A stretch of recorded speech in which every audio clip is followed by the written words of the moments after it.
Hello, my friend. Today I will tell you another long-forgotten legend. Close your eyes and let the magic transport you to Middle-earth. Our journey begins.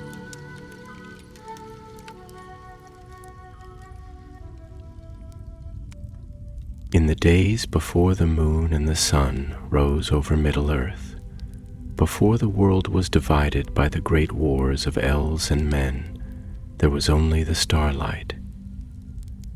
It fell like silver rain upon the quiet forests and deep rivers, whispering upon the wind as if it carried the songs of forgotten days. And in the heart of those ancient woods, where the shadows grew long and the roots of mighty trees curled around the earth like the fingers of time itself, there dwelled a king. His name was Elu Thingol, the king of the Sindar, the lord of Doriath, and to the elves who followed him he was the brightest among them, though he had forsaken the light of Aemon. For once, long ago, he had seen the undying lands, walked in the glow of the two trees, and stood before the Valar themselves. But love, as strong as the binding of fate, had called him back to Middle-earth, where his heart would find its home in the deep shadows of the world. Yet, before the days of his reign, before he built his halls in Menegroth and wove his kingdom from starlight and stone, there was a moment, a single moment, when all paths lay open to him, and that moment began beneath the quiet silver of the stars. The meeting in the twilight. Long had Thingol wandered the forests, searching for something unknown, something unspoken, though he could not name it. He had led his people far, guiding them with wisdom, yet a longing had taken root in his heart, a whisper on the wind that he could neither silence nor understand.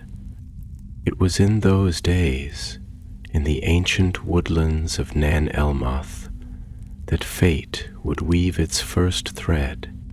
One evening, as he walked among the towering trees, he heard a song upon the air, unlike any melody ever sung by elf or Maya. It was not the high, bright music of the Vanyar, nor the mournful songs of the Teleri. It was deeper, richer, like the very voice of the earth itself, a song that moved like water, like the slow, patient growth of the forests, like the heartbeat of the world. Thingol stopped, his silver hair catching the starlight, his hand resting lightly against the trunk of an ancient beech tree. The air was heavy with something unseen, something powerful. And then he saw her. Beneath the boughs of Nan Elmoth, where the shadows lay thick and deep, there stood a woman of unearthly beauty. Her dark hair was crowned with glimmering flowers. Her raiment shimmered as though woven from the night sky, and her eyes were like wells of unfathomable depth, filled with wisdom beyond the reckoning of elves. Melian, a Maya of the Blessed Realm, one of the Ainur who had descended into the world, she stood in the quiet shade, her presence like a dream made real. And when she lifted her gaze to Thingol, the stars seemed to pause in their course, for in that moment time itself slowed, and the world fell away. Thingol stepped forward, but his feet no longer felt the earth beneath them. He reached out, though his hands trembled, not with fear, but with a knowing that he was no longer his own. The wind ceased, the trees bent toward them, and the light of the stars wove itself around them like a veil. And there, beneath the eaves of Nan Elmoth, Thingol and Melian gazed into each other's eyes. They did not speak. There were no words to match what passed between them, and for long years he did not move. A kingdom born of love. In the wake of that meeting, Thingol was lost to his people, standing enchanted beneath the stars as time unfurled around him like the endless tide. And Melian, bound by love to this elf lord who had wandered into her path, remained with him, the song of her heart twined with his forever. When at last he returned to his people, they saw that he was changed. His eyes carried the light of something beyond their knowing. His voice held a depth they had never heard before. And beside him walked Melian, a being of power beyond all elven kind, her presence a living enchantment upon the land. With her he forged a kingdom, a place of beauty and strength where no darkness could pass. Beneath the hills of Doriath they built Menegroth, the 1,000 caves, a palace hewn into the living rock, its halls vast and filled with the light of many gems. The trees of the forests grew tall and strong under Melian's song. The rivers sang with her wisdom, and the very air shimmered with a magic unlike any seen before in Middle Earth. And so the realm of Doriath was born, and within its borders no shadow could trespass, for Melian wove a girdle of enchantment around it, a power so great that none could pass through its veils without her leave. The realm became a refuge, a place of peace while the world beyond fell into strife, a king and a queen of 2 worlds. Yet, even as their kingdom flourished, the days darkened beyond its borders. The Valar had brought ruin upon Morgoth in the Blessed Realm, but the first Dark Lord had fled beyond their reach, settling in the hidden places of Middle-earth. The Elves of Aman, the Noldor, still dwelled in the light of the 2 trees, unaware of the long shadows that crept across the lands they had left behind. Thingol ruled with wisdom, but his heart, once restless with longing, grew cautious. He had found his love, his realm, and he would not risk it for the fires of war that threatened beyond the mountains. Yet the world was changing. Far away, the Noldor would soon turn their eyes back to Middle-earth. The Silmarils, the greatest of all jewels, burned with the light of Valinor, and their fate would shape the destiny of all.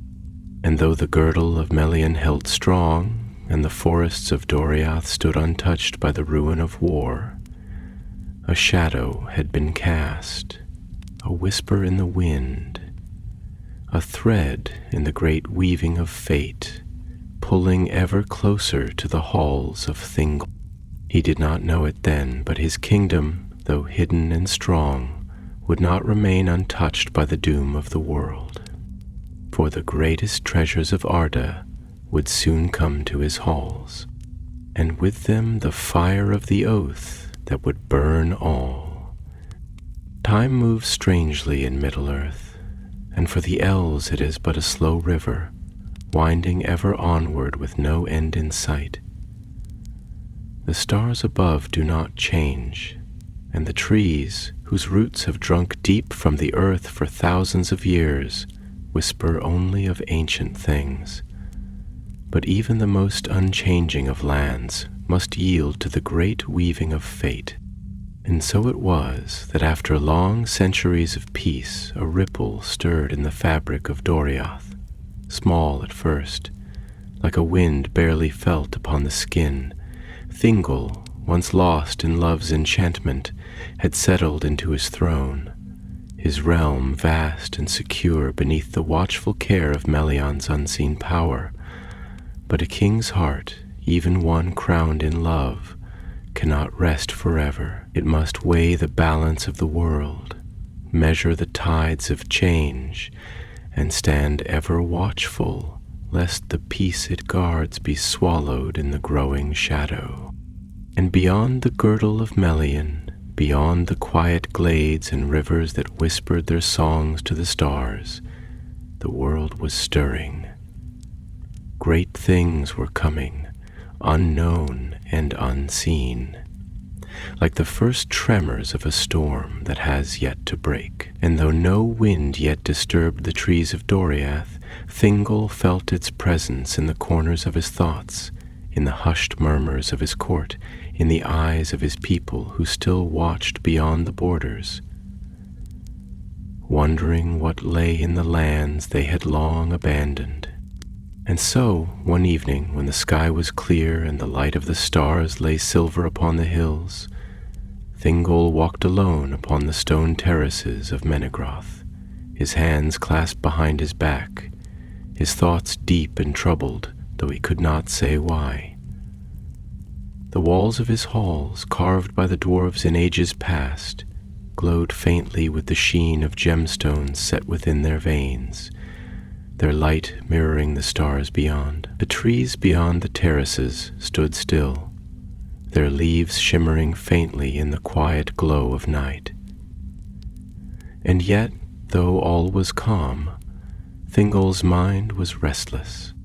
A voice, soft as water flowing over smooth stones, drifted through the air, and though it did not startle him, it drew him from his thoughts.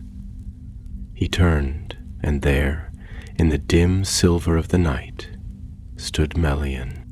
She moved like the wind upon the grass, soundless, her form wrapped in a flowing gown woven of twilight and shadow, and her dark hair, long as the rivers of the world, caught the faint light like the rippling surface of the Bruinen at dusk.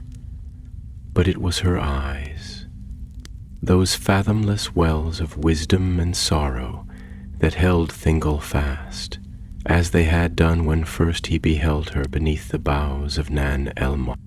"You are troubled," she said, her voice neither a question nor a command, but a simple truth.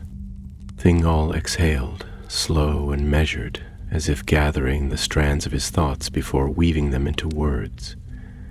"There is something upon the wind," he murmured at last, his gaze turning again toward the forests beyond, where the shadowed boughs of Doriath met the unseen world beyond.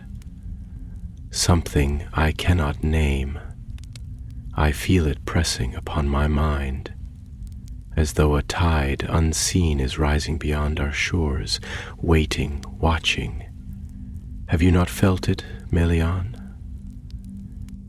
For a long moment she did not speak. She merely watched him, and in her silence was a weight that Thingol knew well, the silence of one who stands upon the threshold of many paths, seeing far beyond what mortal sight allows. And when at last she spoke, it was not to answer his question directly, but to lead his thoughts deeper still. "The world is never still, even when we do not see its movement," she said, stepping closer, so that the faint scent of her, like the rain upon dry earth, filled the air between them. "The stars move in their course, though they seem unchanged. The rivers carve new paths through the land, though it happens so slowly that only the trees remember. And in the same way the fates of elves and men are woven long before their footsteps reach us."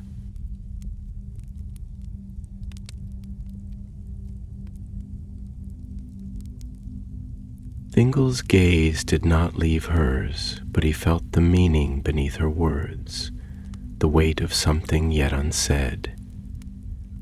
"Then tell me, Melian," he said softly, his voice quieter now, though no less firm. "What is it that moves beyond our sight? What is it that stirs in the dark corners of the world, beyond the reach of Doriath?" Melian lifted her hand, her fingers brushing lightly against the stone railing, and though her face remained serene, there was a depth to her expression, a thoughtfulness that spoke of things long pondered in the quiet hours of the night. "The Noldor will return," she said at last, and the words fell into the air like the first drop of rain before the coming storm. Thingol's brow furrowed. "The Noldor, but they dwell still in Aemon. What cause have they to return?" Melian did not answer at once, for her thoughts were vast, and her sight stretched beyond the confines of time. At last she turned fully to him, and when she spoke, her voice was low and measured, carrying with it the weight of certainty. "Their hearts are restless," she said. "They do not yet know it, but their paths have already turned toward Middle-earth, drawn by something deeper than even they can yet understand. And when they come, they will bring with them both great beauty and great sorrow. Their hands will shape the fate of this world, for good or for ill." Thingol was silent, his mind turning over her words like a craftsman shaping stone, testing their weight and meaning. He had known the Noldor in the elder days, when the world was still young and their hearts had not yet turned from Aman. They had been proud, bold, and filled with a light that seemed untouchable by sorrow. But now, to hear Melian speak of their return, to hear the certainty in her voice, was to know that something had changed in the great design of the world. "And what would you have me do?" he asked at last, his voice quieter now, as though he, too, felt the presence of something unseen pressing upon them. Melian stepped closer still, her fingers resting lightly upon his arm. "Be watchful," she murmured. "Do not close your heart, but do not open your gates too freely.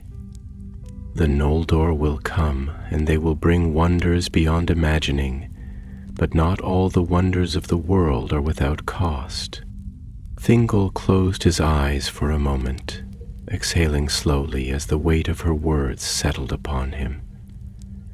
And when he opened them again, he saw the stars above, still shining, still unchanging, though he knew now that they too were moving, slowly but surely, in their great celestial dance.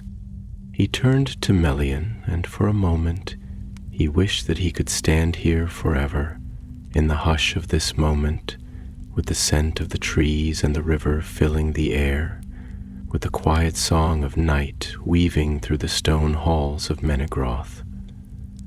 But even as he longed for the stillness of this place, he knew that it could not last. The world was changing, and though Doriath was strong, though the girdle of Melian held firm, there were things even the greatest of enchantments could not keep at bay.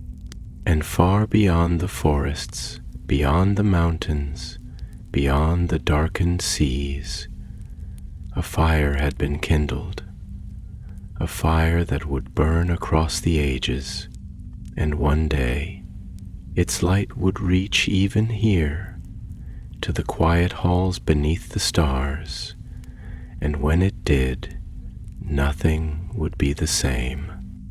Deep beneath the shadowed eaves of Doriath, where the roots of ancient trees spread like the veins of the world, and the rivers carved silent paths through stone and soil, the halls of Menegroth lay bathed in the dim glow of countless gemstones. The pillars carved from living rock rose like mighty trunks of trees, their surfaces entwined with the delicate shapes of leaves and vines, as if the forest itself had crept inward to claim the stone as its own. Lamps of subtle light flickered in the high arches, their glow mingling with the silver gleam of mithril inlaid in the walls, casting moving shadows that danced like forgotten dreams upon the marble floors. This was a kingdom like no other in Middle-earth, neither built by men with their rough hands, nor raised by the high craft of the Noldor. It was a place shaped by patience, by the slow and measured artistry of the Sindar, aided by the cunning of the dwarves, whose chisels had once sung in the depths of the caves, carving halls as smooth as the river-worn stones of the Sirion. And at the heart of it all, beneath a canopy of carved leaves and between walls glimmering like the vault of the heavens, sat Thingol, his hand resting upon the arm of his throne, his thoughts turning like the unseen currents of a deep and silent sea. For days he had pondered the words of Melian, their weight settling into his mind like stones into the riverbed, sinking ever deeper until they could no longer be ignored. The Noldor would return.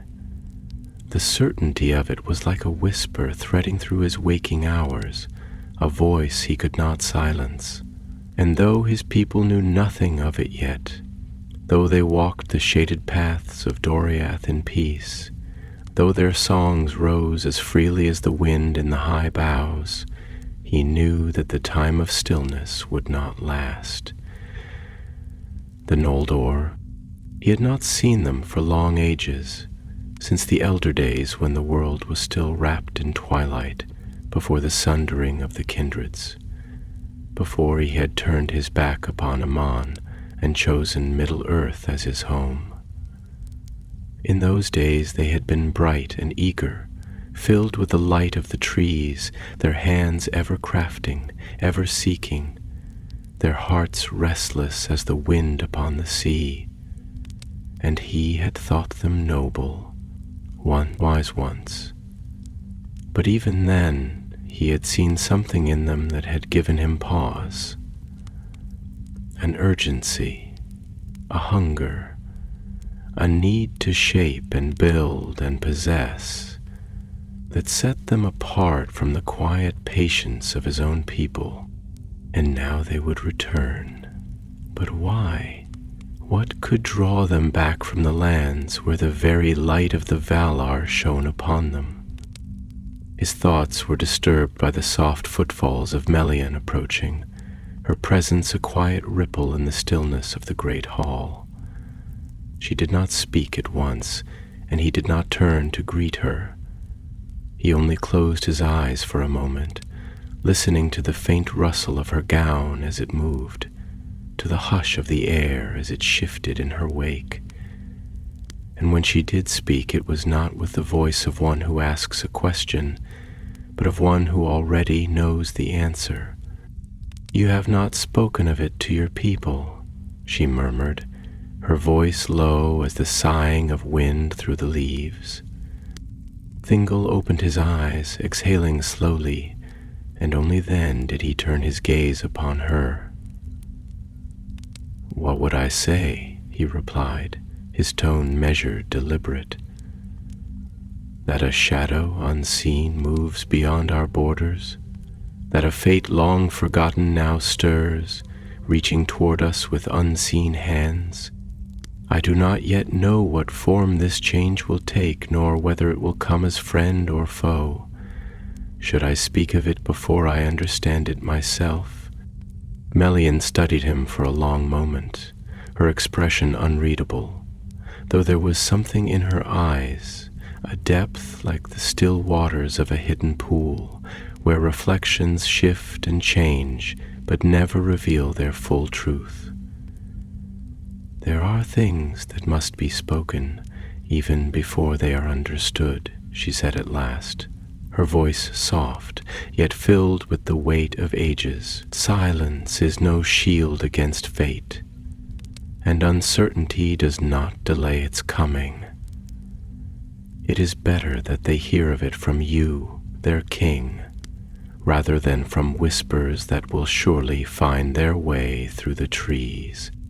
Thingol was silent, his thoughts turning over her words like a craftsman shaping a blade, testing its edge, feeling its weight. And though he did not answer at once, he knew she was right. The Sindar were not blind. They could feel the shift in the wind, the change in the air, the unseen tremor beneath their feet. To leave them in ignorance was to let the unknown fester, to let fear take root where knowledge might bring strength.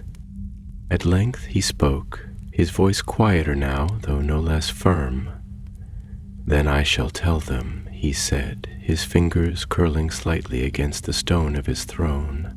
"I shall tell them that the world is changing, that those who once walked beneath the light of a man now turn their eyes toward Middle-earth once more.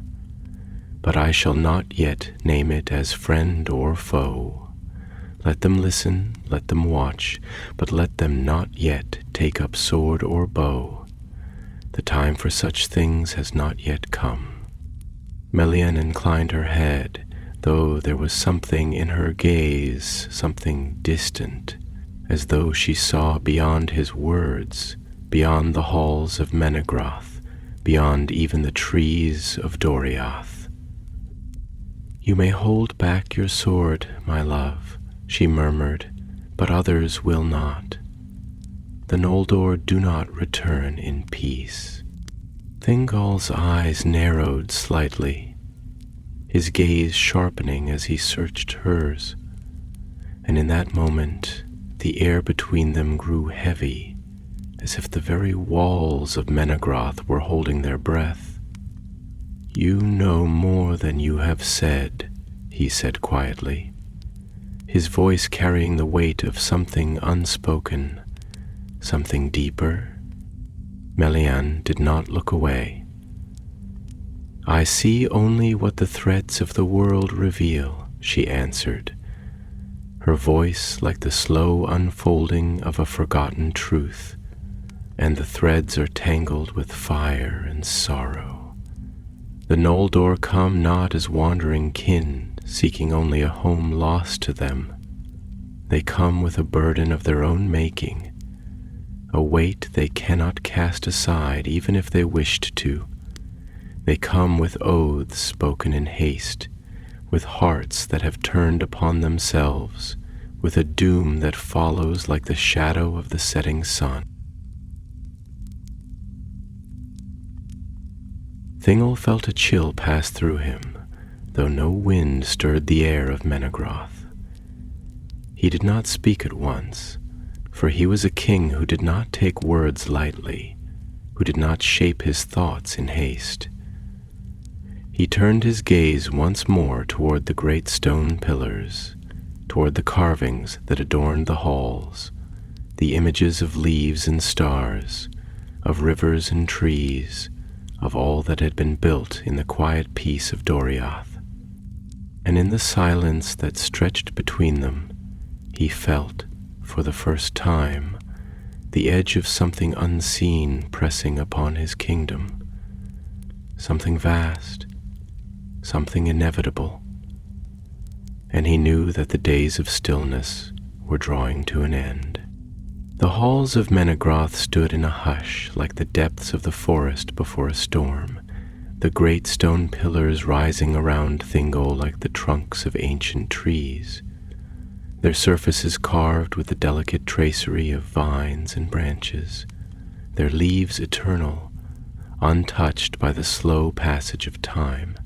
The air, cool with the scent of riverstone and the soft, lingering presence of Melian's enchantments, carried the echoes of quiet voices, distant and reverent, as the Sindar moved about their king's dwelling. The great caves, carved by the dwarves in an age that now felt like a half-remembered dream, stretched wide and vast beneath the earth, their passages winding like secret rivers, their walls embedded with pale and glistening gems that captured the light of the lamps and turned it to something softer, something half-illumined, as though the stars themselves had wandered underground to take their rest. Here, in this place of deep stillness, Thingol sat upon his throne, his thoughts unfurling like the slow bloom of a flower in the dark hours before dawn, as Melian's words still lingered in his mind, winding through his thoughts like roots beneath the earth, unseen yet unshakable. The Noldor were coming, not as wandering kin seeking shelter beneath the boughs of old friendships, not as travelers longing for the forgotten lands of their birth, but as those who bore a great burden, a shadow that clung to them even as they moved beneath the open sky, and it was a burden that could not be cast aside, a weight that no kingdom, no enchantment, no wisdom of the Eldar could fully unmake. Thingol exhaled, his fingers tracing absently along the carved armrest of his throne, feeling the grooves worn smooth by the countless years he had sat in this hall, ruling over his people, in a peace that had seemed until now immutable, eternal, a thing as unchanging as the stars above.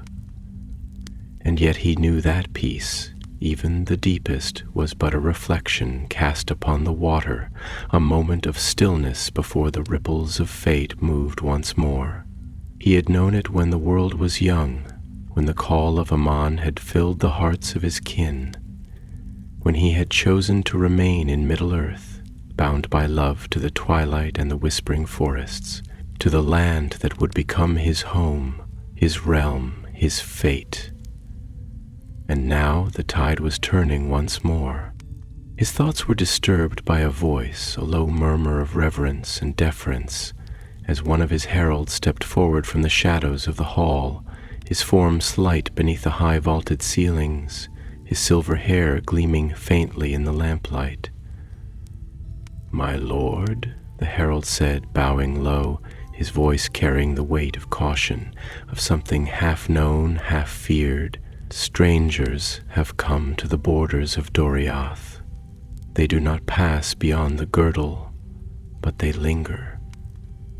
They do not yet speak, but they wait." Thingol lifted his gaze, and for a long moment he did not speak, only turning his thoughts over the words, letting them settle into the quiet depths of his mind. Strangers. No elf of Middle-earth, no man or dwarf, could cross the enchanted borders of Doriath without Melian's will, and yet, to linger beyond the borders, that was the way of those who carried purpose, who had come not merely to seek shelter or wisdom, but to bring something with them, something they could not leave behind. And in that moment, he knew. "The Noldor," he said, his voice low, measured, as though speaking the name aloud made it something more than a shadow upon the wind. The herald hesitated only a moment before nodding. "Yes, my lord. They are fair, tall as our kin, yet their bearing is unlike our own. There is fire in them and sorrow, though they do not speak of it. And they are proud, my lord, even as they stand upon the edge of the wood, even as they wait for your word, they do not bow their heads. They are kings in their own right, though they seek the halls of another." Thingol rose slowly from his seat, his gaze turning toward the distant darkness of the stone halls beyond, where the silence stretched unbroken, where the weight of time lay heavy in the carved walls and the long forgotten echoes of the dwarves' hammers.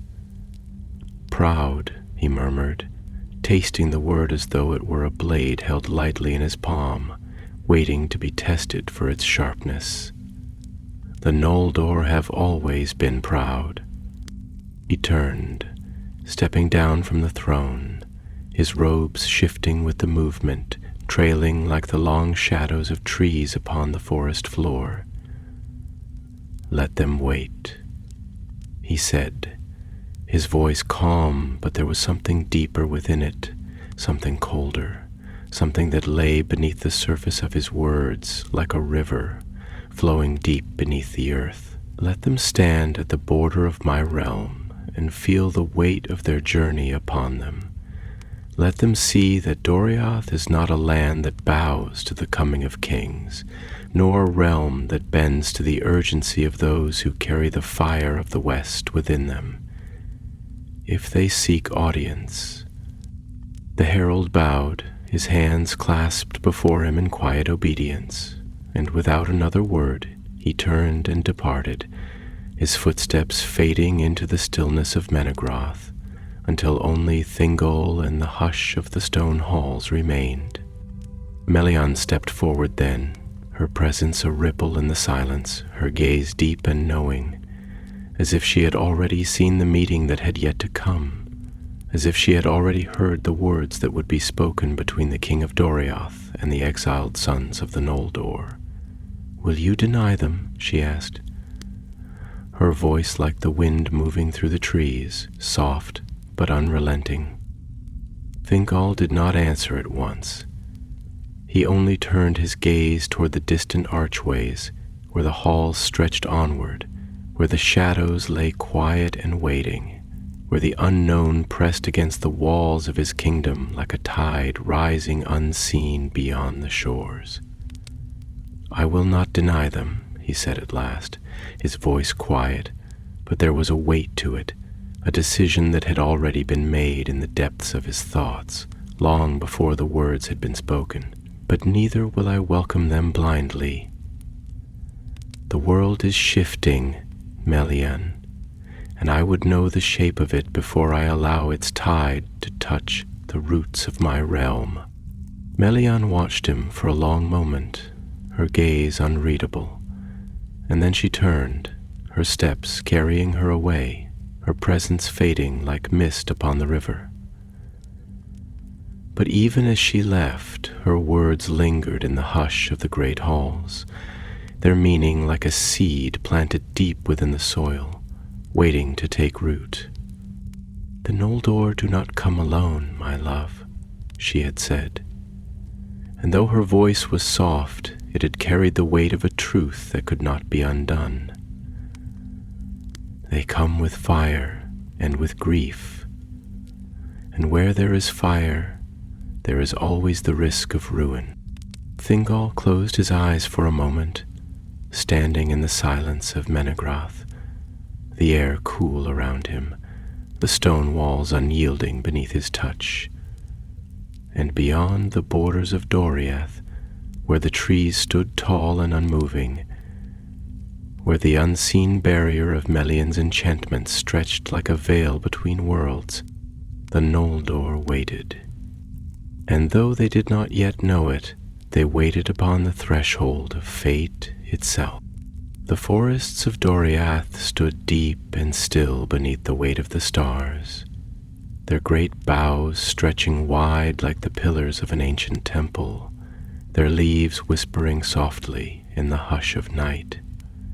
The air was thick with the scent of damp earth and blooming night flowers, laced with the distant murmur of hidden streams that wove through the roots of trees old as time itself. There was an enchantment here, unseen yet ever present, like the slow, patient breath of the land itself.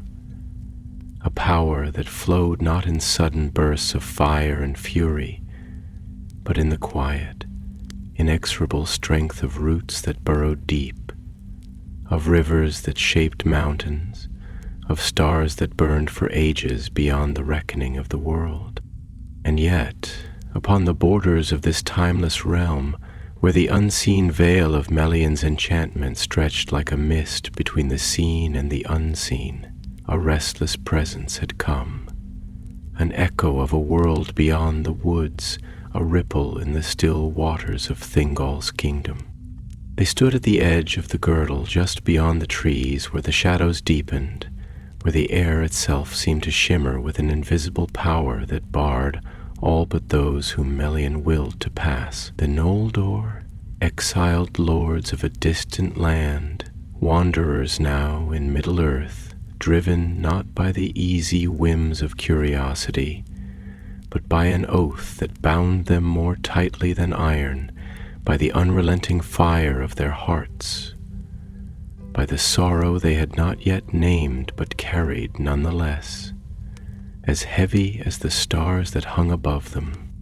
Their leader, tall and proud, stood motionless, his gaze fixed upon the unseen barrier that lay before him, his mind turning over the weight of this moment. For though his hands bore no sword in this hour, he knew well that his presence here was itself an unspoken battle. He had led his people through ice and fire, through despair and ruin, through the very edge of the world's undoing. And yet now, here, before this unseen threshold, he was made to wait, as though the will of another could dictate the steps of his fate.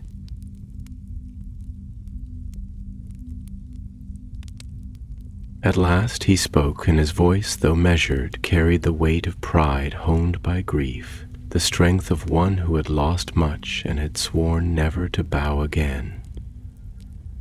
It is a strange thing to be kept waiting upon the borders of my own kindred, to stand at the threshold of kin, yet be treated as an outsider. I wonder, does the king of Doriath look upon us with suspicion or merely indifference? Or is it the enchantress, the Maya, who wove this veil of sorcery, who would keep us from passing? His words hung in the air like the tension before a storm, and though he did not move, there was something in his presence, a force unspoken, a fire that burned not in wrath, but in the quiet certainty of one who would not be refused. And at last, from the unseen depths of the wood, a voice answered, "You speak of kin, yet you come unbidden. You call upon the bonds of blood, yet you hold no love in your heart for the one whose kingdom you now seek. Do you think my hall is a place to be entered by right, simply because you bear the name of the Eldar? Do you think the trees of Doriath whisper of your coming with joy? No, son of Feanor, do not mistake silence for welcome." And from the shadows Thingol stepped forward, his form wreathed in the dim glow of the starlight that filtered through the canopy, his gaze cool and unreadable, though in his eyes there was something that did not yield, something that stood firm as the stone roots of Menegroth itself. The Noldo did not flinch, did not waver, but met his gaze with the same fire that burned within his own heart. "I did not come here to beg favor, nor to be questioned as though I were a thief upon the road. I come as a lord of my people, as one who has returned to the lands of his birth. And though you may rule this forest, you do not rule the fates of the Eldar. We have endured much, King of Doriath, and we do not stand here as lost children seeking shelter.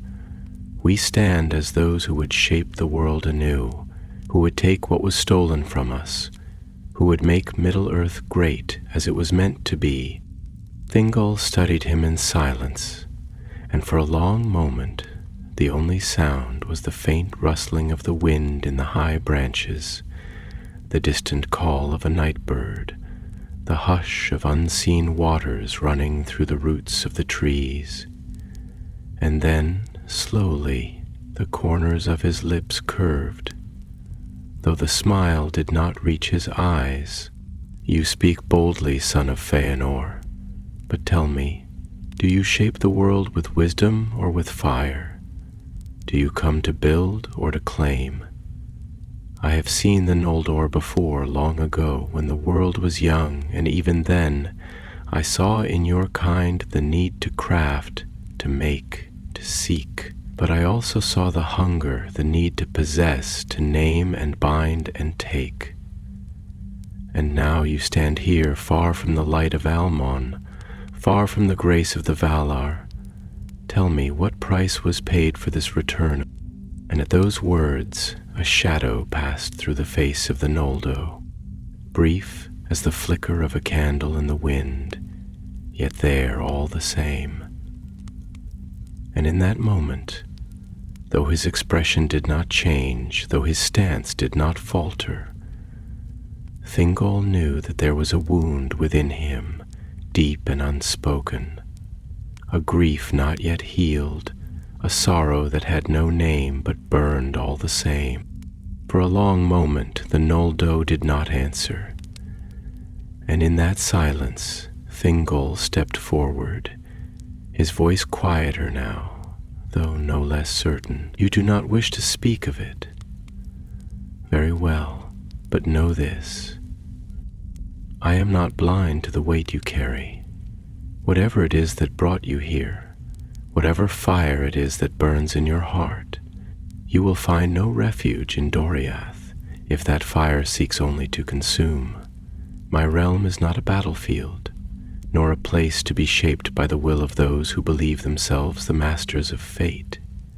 If you would enter my halls, you will do so with open hands, not with a sword hidden behind your back." And at those words the Noldor exhaled, slow and measured, as though drawing forth some great weight that lay upon his shoulders. And when he spoke again, his voice was quieter, though no less firm. "Then let there be truth between us, if not friendship. I do not ask for your favor nor your aid, nor do I seek to bend your realm to the will of my people. But know this, our war is not yours, and yet, before all is done, the fire we carry may burn even the trees of Doriath. You may wish to keep the world at bay, but the world will not remain silent forever." Thingol inclined his head, a flicker of something unreadable passing through his gaze. "Then let us see what the world will bring."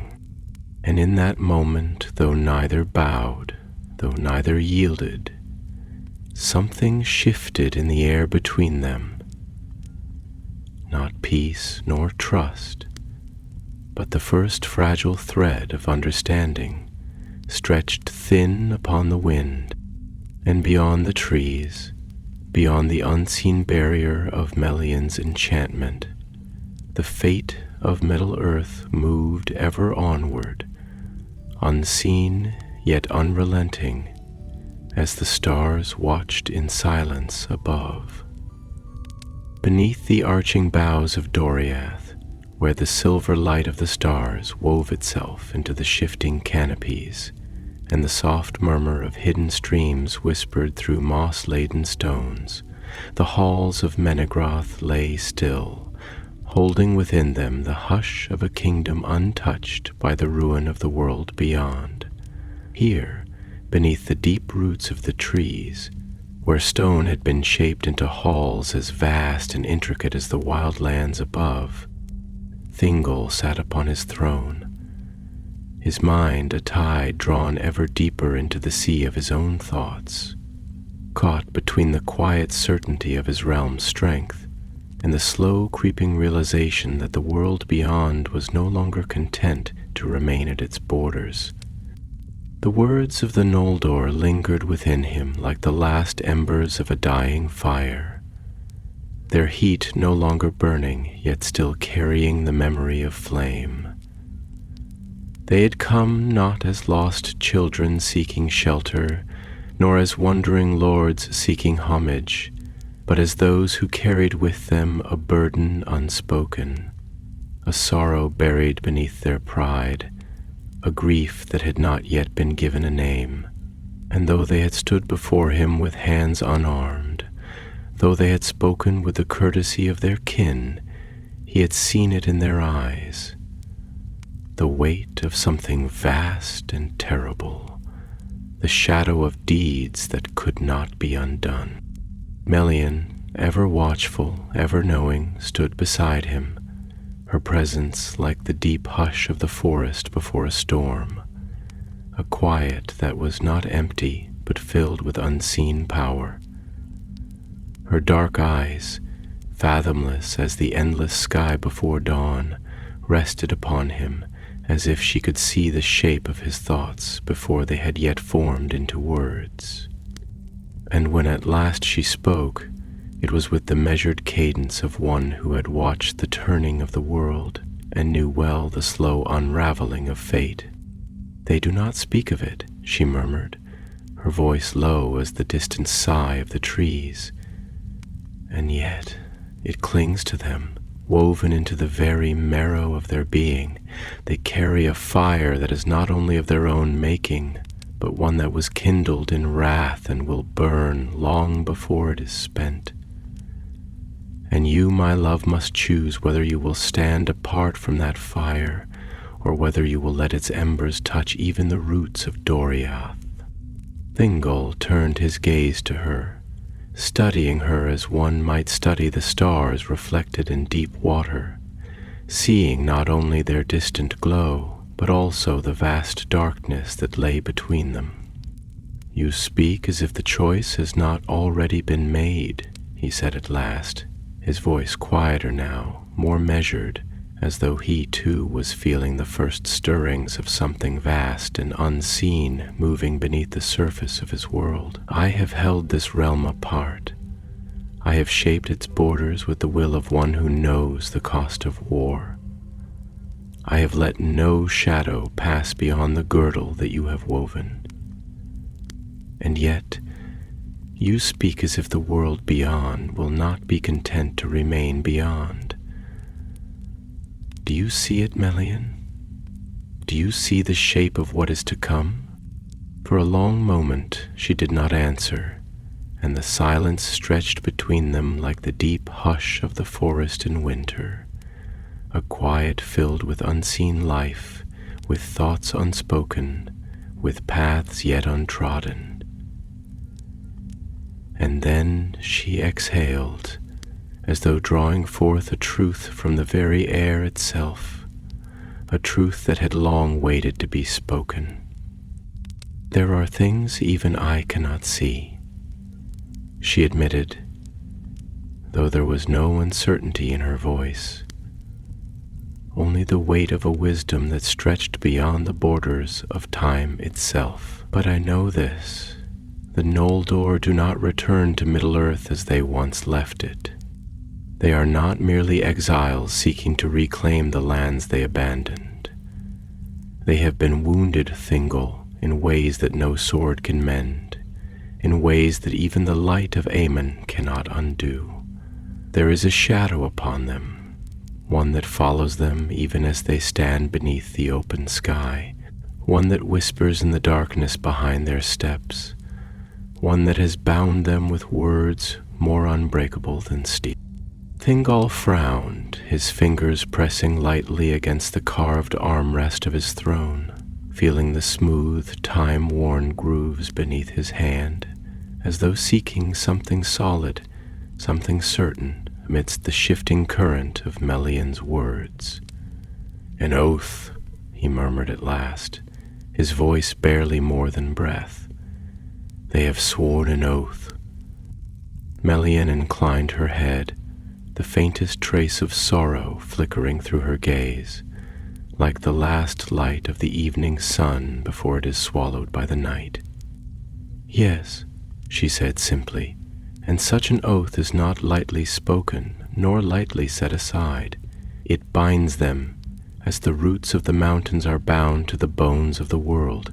It will lead them to ruin, though they will not see it, not yet, and before their path is ended, they will bring sorrow upon all who stand in their way."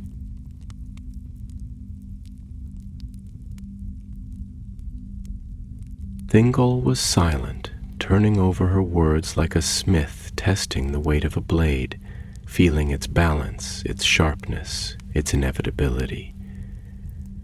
He had known oaths before, had seen them spoken in fire and broken in blood, had watched as words, once so easily uttered, became chains upon the hands that had sworn them. And now before him stood a choice that was no choice at all, for the Noldor would not be turned from their path, and though Doriath stood apart, it could not stand forever. "They will come to my halls again," he said at last, his voice quieter now, though no less certain. "And when they do, they will bring with them not only their words, but their grief, their fire, their doom. I would not see my realm bound in the fate of others, Melian. I would not see our people caught in a war that is not our own." Melian's gaze did not waver, and in it there was something deep, something older than the world itself, something that saw not only the edges of fate, but the depths of what lay beyond. "Then you must be wary," she said, her voice softer now, though it carried no less weight. "For even the tallest trees cannot stand untouched when the fire comes." Thingol exhaled slowly, rising from his seat, his gaze turning toward the high-arched ceilings of Menegroth, where the light of countless gems gleamed faintly in the dim glow of the lamps, casting shifting patterns upon the stone like the rippling surface of a hidden river. He had built this realm to stand apart, to be a place where the echoes of war could not reach, where the darkness that crept through the world would find no foothold. And yet, even as he stood within the quiet strength of his halls, he knew that the world beyond was not content to remain beyond. The Noldor had returned, and with them, though they did not yet see it, had come the first whisperings of a storm that would one day shake the very foundations of the world. And beyond the borders of Doriath, where the unseen veil of Melian's enchantment still held, where the trees whispered in the hush of night and the rivers ran on in their slow, endless song, the stars shone cold and clear above the distant lands, watching as they had always watched, as they would always watch, as the tide of fate moved ever onward. The halls of Menegroth stood vast and silent, their stone pillars rising like the ancient trunks of trees, their high vaults adorned with the shimmering echoes of starlight, captured in the veins of crystal and gems that the dwarves had once wrought into the very bones of the rock. Here, beneath the roots of the world, where the rivers wove their slow and solemn paths through the deep places of the earth, where the echoes of the past seemed to whisper in the still air, Thingol sat in thought, his hands resting lightly upon the carved armrests of his throne, his gaze turned inward toward the shifting currents of his mind. For long had his people dwelled in peace, sheltered within the embrace of the girdle of Melian, untouched by the strife that had fallen upon the lands beyond, untroubled by the feuds of those who had chosen to make war their inheritance. And yet, for all the strength of the enchantments that held Doriath inviolate, for all the deep wisdom of Melian, who saw further than the sight of elves and men, Thingol felt the first tremors of change stirring in the roots of the world. The Noldor had returned, bearing with them a burden they did not speak of, a sorrow they did not name, a fire that had been kindled long before they had set foot once more upon the shores of Middle-earth. And though they did not yet seek to bring their war to his gates, he knew that the time would come when the shadow that followed them, unshakable, would stretch even to the borders of Doriath. The thought troubled him, though he did not yet know in what shape that trouble would come. He had looked upon the sons of Feanor, upon their proud and unyielding faces, and had seen in them something that had given him pause, a light that burned too fiercely, a hunger that had not yet been sated, a will that would not be turned aside by mere words or warnings. They had spoken with the courtesy of kings, and yet, beneath their words, he had sensed something deeper, something hidden, something that even they perhaps did not fully recognize within themselves. And now, as he sat in the dim glow of his halls, as the torches flickered upon the walls, casting shadows that moved like silent sentinels in the deep, he found his thoughts turning to what lay ahead, to the paths that had not yet been walked, to the choices that had not yet been made. Melian stood beside him, quiet as the wind that moves through the high branches, her presence a stillness that was never empty, but filled with the weight of unseen things, with the slow unfolding of time, with the vast and patient knowledge of one who had watched the turning of the world from before the first rising of the sun and moon. She did not speak at once, but only watched him, her gaze deep and steady, as though she could see the shape of his thoughts as they formed, as though she had already traced the paths of his mind before even he had set foot upon them. And when at last she did speak, her voice was soft, yet it carried within it the quiet certainty of the earth itself, the unshaken truth of the ages. "You have weighed their words," she said, her tone neither questioning nor commanding, but simply knowing. "And yet you do not trust them." Thingol exhaled slowly, the sound barely more than a breath, his fingers tightening against the carved wood beneath them, feeling the smooth, time-worn surface beneath his touch, as though seeking something solid amidst the shifting tide of his thoughts. "Trust is not lightly given," he murmured at last, his voice quiet, measured, not when it is asked by those who bear the weight of unspoken oaths, by those who return not as wanderers seeking peace, but as exiles who have left behind something they will not speak of. They do not tell the whole of their tale, Melian. There is something they do not say, something they do not wish to reveal. And if they will not name it, then I must wonder why. Melian inclined her head slightly, her dark eyes holding his, and in them he saw something vast, something that stretched beyond the limits of even his own understanding. "They have sworn an oath," she said at last, her voice as soft as the river's song, yet heavy with the weight of things unseen. "And such an oath is not lightly spoken, nor lightly set aside. It binds them tighter than iron, deeper than the roots of the mountains. It drives them forward, even as they do not see where it will lead. It is not merely a vow of words, but a chain forged in fire, a doom that follows them, even as they seek to escape it."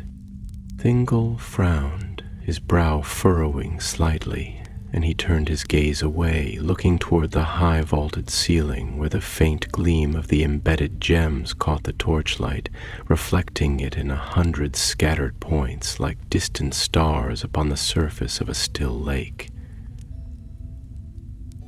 "Then they are blind to their own fate," he said, more to himself than to her.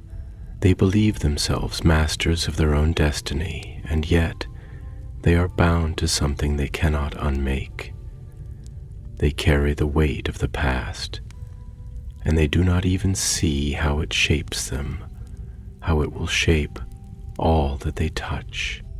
Melian was silent for a long moment, and when she spoke again, her words were soft, yet edged with something that lay beyond mere wisdom, something that touched upon the deeper currents of the world, upon the unseen forces that moved beneath all things.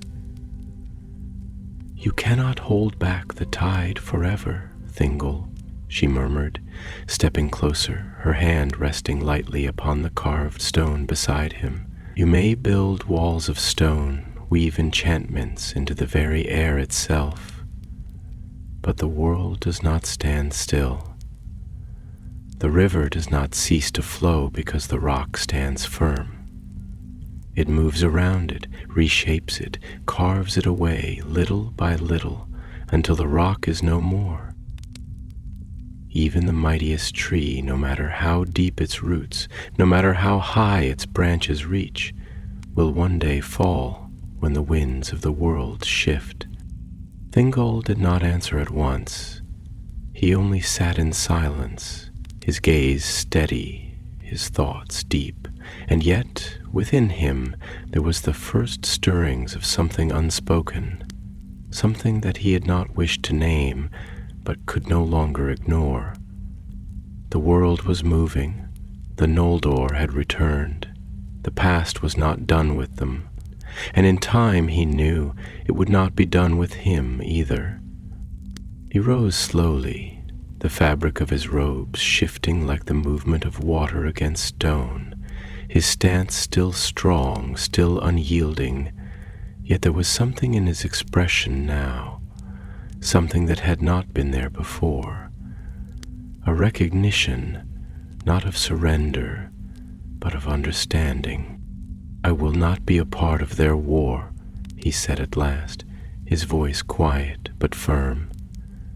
"I will not let Doriath be drawn into their quarrels, into the shadow that follows them, but I will not close my eyes, nor will I let them think that their fate does not touch upon my realm. If they seek counsel, they will find it. If they bring their fire, they will find that Doriath is not so easily burned." Melian watched him, and though she did not smile, there was something in her gaze, something distant, something knowing.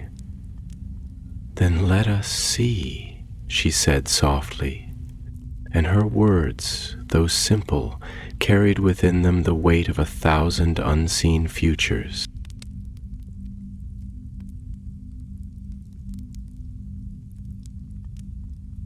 And far beyond the borders of Doriath, where the rivers wound their long winding paths toward lands yet untouched by the shadow, the stars gleamed cold and watchful, and the world turned ever onward toward a fate that could not be undone. The night lay thick over the forest of Doriath, a vast canopy of stars stretched across the heavens like scattered gemstones upon a mantle of velvet black.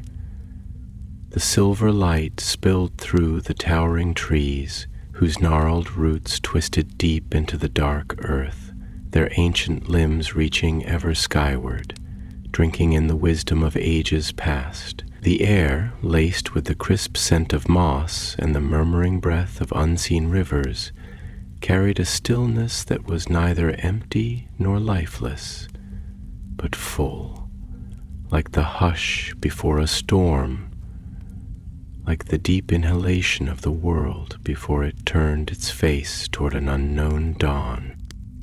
Menegroth, the great cavernous city beneath the roots of the forest, lay in quiet repose, its walls of stone glittering with the soft gleam of precious gems, its high-arched halls filled with the weight of long-kept secrets, with the whispers of time woven into the very fabric of its being.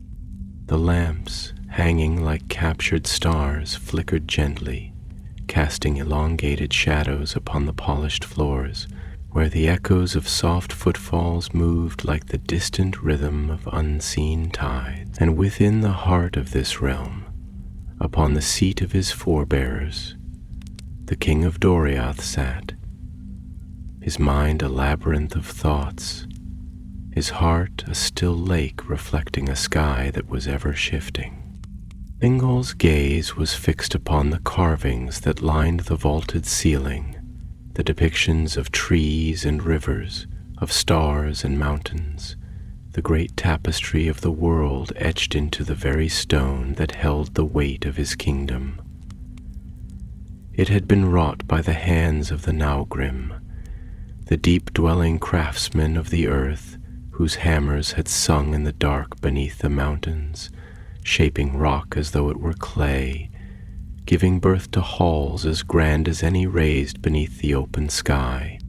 And though these halls stood silent now, though the years had settled upon them like dust upon an old tome, there was something in their stillness that spoke, something that whispered of permanence, of a time before the tides of war and sorrow had begun their slow, creeping advance upon the world.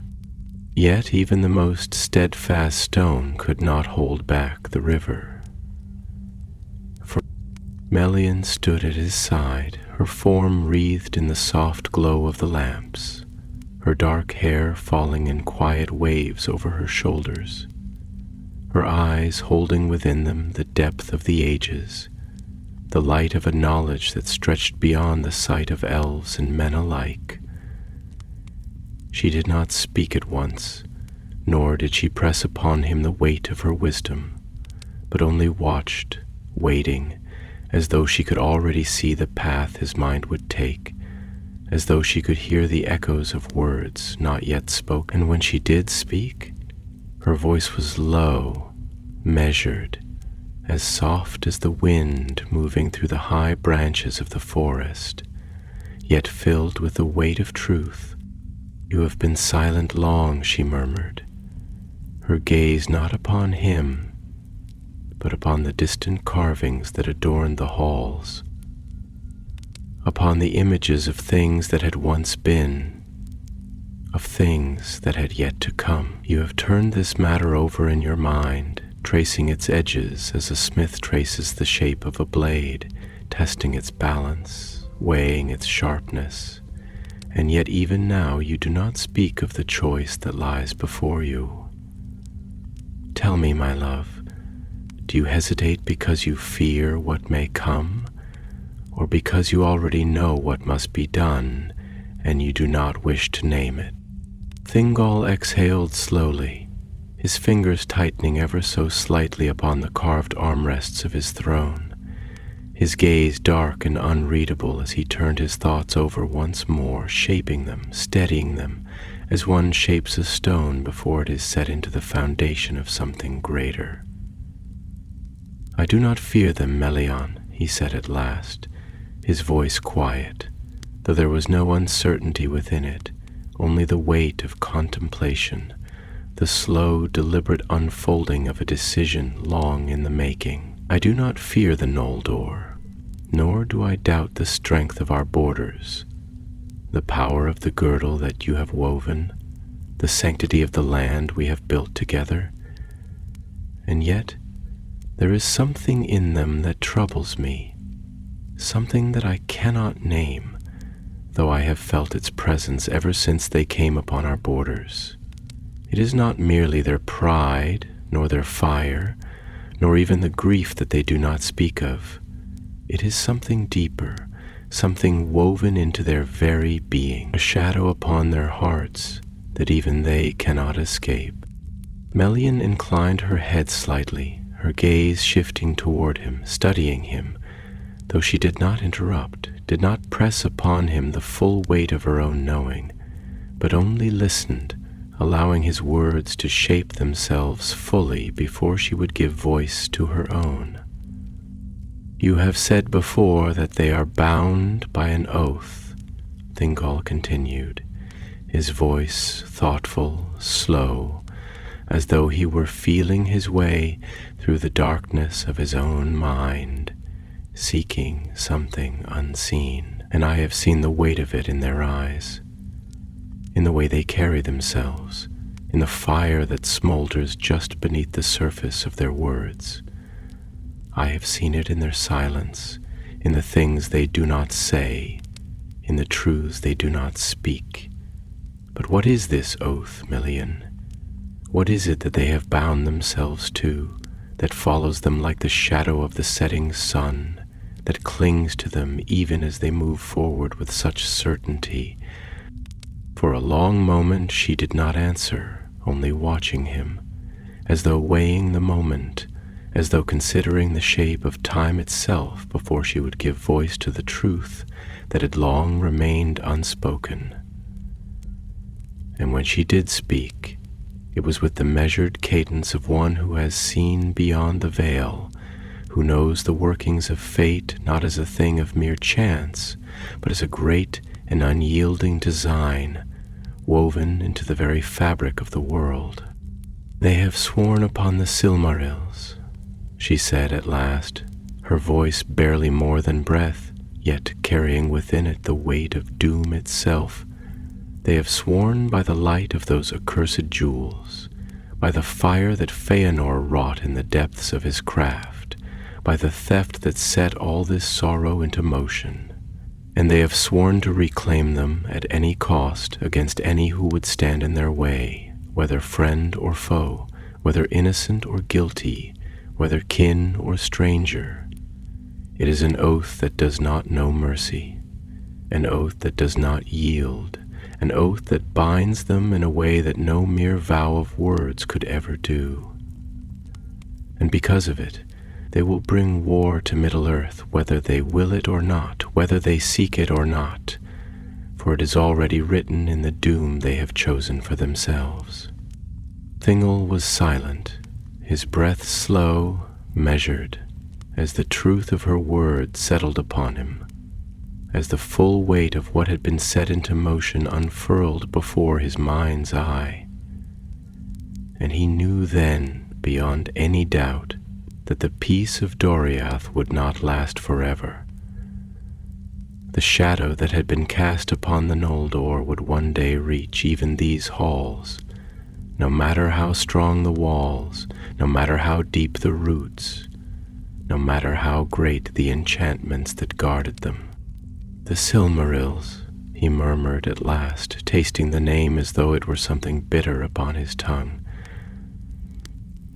"Then they will know no peace until they have been reclaimed." Melion's gaze did not waver, and in her silence he saw the truth of it reflected back at him. The Noldor were not merely exiles returning to a land they had once forsaken. They were bearers of doom, bound to a fate they could not escape, and in the deep halls of Menegroth, beneath the quiet watch of the trees, the first threads of fate were beginning to tighten, drawing ever closer to the day when no enchantment, no wisdom, no power in Middle-earth would be able to hold back the tide of what was to come. Deep within the silent halls of Menegroth, where the walls gleamed with the light of 1,000 gems embedded in the living stone, where the carved pillars rose like the ancient trunks of the forests above, Thingol sat in quiet contemplation, his thoughts vast and unrelenting, as the great rivers that carved their slow, inexorable paths through the lands of Middle-earth. The air here was heavy with time, with memory, with the whispers of those who had walked these halls before him, their footsteps now faded echoes, lost in the stillness of stone. The glow of the torches, flickering within silver sconces, sent long shadows spilling across the mosaic floors, twisting and shifting like forgotten dreams, and the hush that filled the chamber was like the deep breath before the breaking of a storm. His mind lingered on the name that Melian had spoken, the word that had turned his unease into certainty, the name that had carried doom upon its very syllables, Silmarillion. Even the sound of it felt heavy, as though it were not merely a jewel, but something greater, something vast and unyielding, a thing not merely of light, but of fire, not merely of beauty, but of fate. And as he sat there, his fingers absently tracing the carved armrest of his throne, his thoughts turned over the weight of what this meant, not only for the Noldor, but for himself, for his people, for the land that he had so long sought to keep inviolate from the wars and griefs of the world beyond.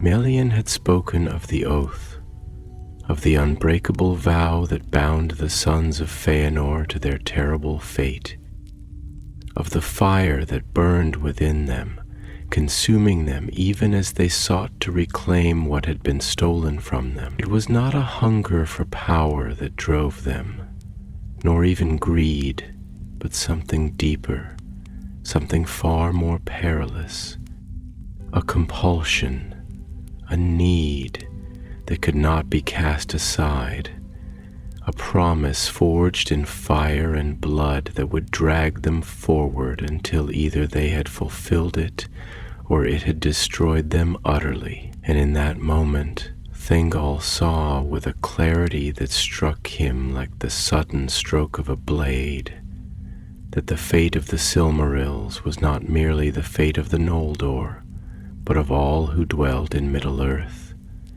that the fire they carried would not merely consume them, but all who stood near them, and that no walls, no borders, no enchantments, no wisdom, not even the deep and ancient magic of Melian herself, could hold back forever the tide that had been set into motion.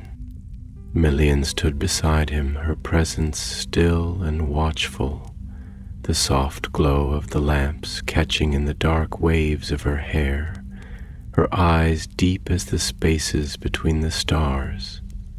She did not speak at once, but only watched him, waiting, as though she could already see the shape of his thoughts before he had yet found the words to give them form. And when at last she did speak, her voice was quiet, measured, yet filled with the weight of an understanding that stretched beyond the reach of time itself. "The Silmarils are not merely jewels," she murmured, her gaze distant, as though she were not looking at the stone walls of Menegroth, but beyond them, through them, into the unseen vastness of what was to come. They are not merely treasures of great worth, nor even mere works of craft, no matter how fair, no matter how wondrous. They are light, Thingol. They are the very light of Aman, caught and bound, shaped and made into form by the hands of Feanor. But that light was not meant to be contained, not meant to be owned, not meant to be possessed by any one hand nor held by any one heart. And because of this they are cursed, not by the will of the Valar, but by the nature of the world itself. That which seeks to hold the light as its own will be undone by it. That which seeks to claim what is beyond claiming will find only sorrow. And the oath that binds the Noldor is but an echo of this truth, a reflection of the doom that was wrought the moment Feanor set his hand to their making. Thingol exhaled slowly, feeling the truth of her words settled into him like roots sinking deep into the earth, like the slow spread of shadow as the sun sets beyond the western rim of the world. "And yet," he said, his voice quieter now, though no less firm, "the Noldor will not turn from their path. They will not abandon their oath, no matter the cost. They will burn the world before they forsake what they have sworn to reclaim." Melian's gaze did not waver, and though there was no sorrow upon her face, there was something deeper still, something vast and knowing, something that saw not only the sorrow of what was, but the sorrow of what must be. "Yes," she said simply, "and they will bring war. Not today, not tomorrow, not here, not now. But it will come, as surely as the stars will rise, as surely as the rivers will carve their way through the mountains. It is already written in the fabric of the world, woven into the very thread of what must be. And when that day comes, no one will stand untouched by it, not even Doriath. Thingol was silent for a long moment, his thoughts a great and shifting tide, turning over every path, every choice, every road that had led him here, every road that stretched out before him, unseen yet inevitable. And though he had long held his kingdom apart from the world beyond, though he had sought to weave a realm untouched by the strife of others, though he had believed that the strength of Melion's power could keep all sorrows at bay, he knew now in the deep silence of his own heart that the time of isolation was drawing to an end. He rose slowly from his seat, the fabric of his robes shifting like the movement of water against stone, his hands resting at his sides, strong and steady, though his thoughts were anything but. And when he turned his gaze to Melion, his voice, though quiet, carried within it the weight of a choice that had already been made, a path that had already been set.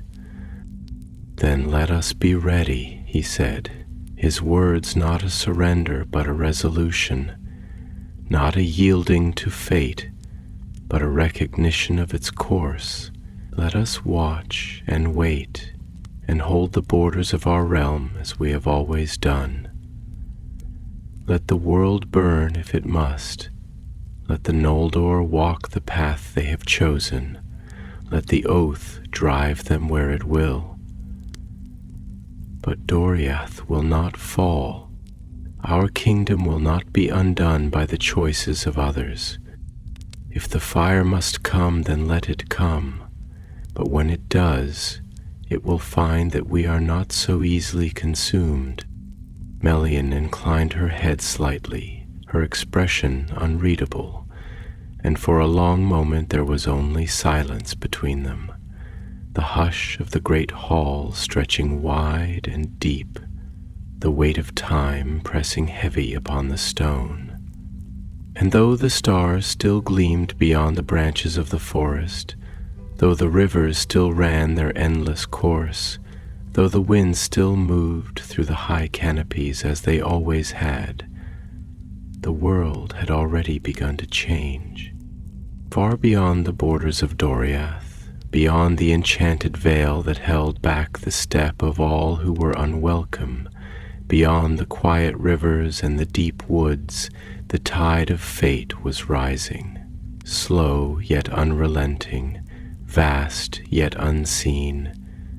And though the halls of Menegroth still stood, still shone with the gleam of their hidden light, the first echoes of doom had already begun to stir in the depths of the world. The story of Thingol was far from over. It had only just begun.